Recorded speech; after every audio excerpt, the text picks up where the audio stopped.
Ayaw talaga ng Hinebra kay Tony Bishop kaya nangyari umalis si Tim Cone, lumuwas ng bansa, nagpunta ng US para doon maghanap ng import na magagamit sa Governor's Cup. Tinanong ng Spin kung sino daw ang import na yon. Pero sa kasamaang palad hindi po nila sinabi yan. Ayon kay Coach Tim, saka na raw niya sasabihin pagkadating niya sa Pinas, pero ayon sa isang legit sports website din na Tiebreaker Times, ang import pala na ito ay si Riley Grigsby. Medyo bago ang pangalang yan na maririnig mo sa PBA, hindi siya yung pamilyar.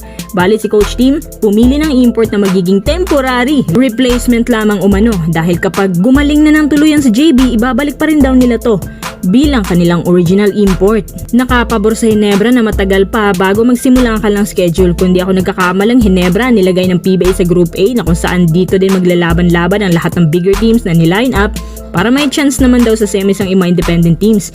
Yun nga ay kung makakapasok din ang ibang independent teams sa eliminations. Sa Group B, kundi ako nagkakamali, rain or shine pa rin ata ang sinasabi na makakakuha nito. Anyway, ang layo pa para mag-guess. Pero hinati na kasi ulit sa dalawang format ang labanan sa Governor's Cup. Anyway, sino nga ba si Riley Grigsby? Isang NBA G League player na nakapaglaro sa Santa Cruz Warriors pero relegated siya sa Sioux Falls Skyforce. All-time leader sa blocks, 5th all-time leader sa tres. Ibang klase ang import na to, versatile, fresh legs, tapos mabilis. At naniniwala ako na yan ang malaking advantage na Justin Brownlee. Fit siya sa ISO play type, nagka-coverage ng 16 points per game. Tapos meron siyang playing style na under the rim na okay pagdating sa mga lower leagues gaya ng PBA. Siyempre si Coach Tim pipili talaga yan ng medyo ka-height ni JB, pero at the same time, yung alam niya na madaling maka-adapt sa triangle offense. Kaya nga siya mismo yung nagpuntang US at binusisi daw niya talaga to na maigi. Pero may ilang Hinebra fans naman nagsasabi na sana paldo yan hanggang dulo. Kasi nga si JB, kahit sa first game nangangapa pa din naman. Wala namang magaling sa una. Kahit pa si Lebron ang ilagay dyan, mangangapa din naman. Ay importante mabilis siyang maka-adjust.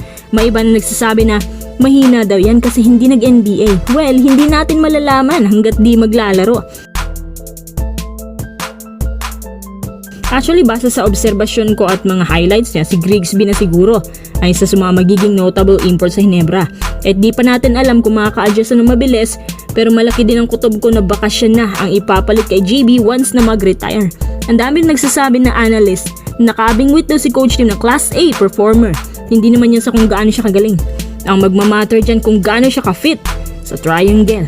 Sa tingin nyo, mas paldo ba si Grigsby kaysa kay JB? Joshua Monson hindi masaya sa pag-auto-renew ng kanyang kontrata dahil gusto daw talaga niyang umalis na sa Titan. Actually, nag-option din ni Joshua Monson na paglalaro overseas kaya siya natatakot siya na baka di na siya makabalik o makabalik man sobrang tagal pa. So mas tatanggapin na lang niya ang contract renewal kaysa naman walang trabaho naghihintay sa kanya, nakatungangan na may opportunity dumating. Kaso ang Titan talaga, sobrang maarte. Sa palagay ko, sinadya naman ng Titan na manghingi ng bigger values para di na pumayag sa trade ang ibang teams. Ayon sa Spin, ang Hinebra, pati San Miguel, Magnolia, TNT, lahat sila tumanggi sa kaartehan ng Titan Ultra. Maganda din ang Titan Ultra mapanatili si Joshua Monson para magkaroon naman sila ng laban sa ibang teams.